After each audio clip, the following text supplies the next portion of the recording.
Hello, my lovely Marshall blenders. How are you? How are you? So, yes, we are doing a color correction from brown to brown, and it sounds easier than what it actually is. It's intricate, it's deliberate. You have to be conscious of what you are doing. And in this case, the blender had, as you see, multiple lines of demarcations and bands of different browns. And so one would say, oh, that's easy. All you got to do is slap on a brown and that should be it. But no, you have to know the chemistry. You have to know the color wheel. You also have to know a little bit of anatomy and physiology that you learn in school. Sometimes a person's hair takes to color differently for multiple reasons, and you have to respectfully analyze what those reasons can be. Now, we were able to determine what it was, and in order to correct this multifaceted brown that wasn't faceted like a diamond, it was more faceted like stripes, right? You saw bands. What I did is I went in with my favorite color before, and I applied. What's color before? The color before is cochino, artificial color molecule remover. What is artificial color molecule?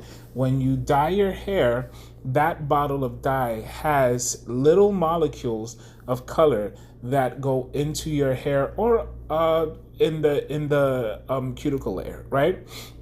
But these color molecules are not melanin. It's not you. What's the other name of the other one? If you remember what it is, put it down in the comment. But it's not melanin. It's not those molecules that give color to your hair. It's artificial. It's made up. You know what I mean? It's not. You weren't born with it. So those molecules go into your hair.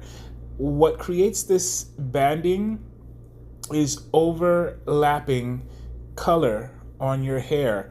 And so the molecule remover will shrink it and remove it. Now, you saw there's a little bit of banding still there, but it was able to remove. So this doesn't lift the hair. It removes the molecule from the hair, and so it leaves you with whatever your hair is at. What you see me doing here is applying the Matrix 506AB with 10 volume developer from roots just up until where that darker banding is. The reason I do that is so that it can match up with the banding that's there, and it won't show up as a banding, if that makes sense, right?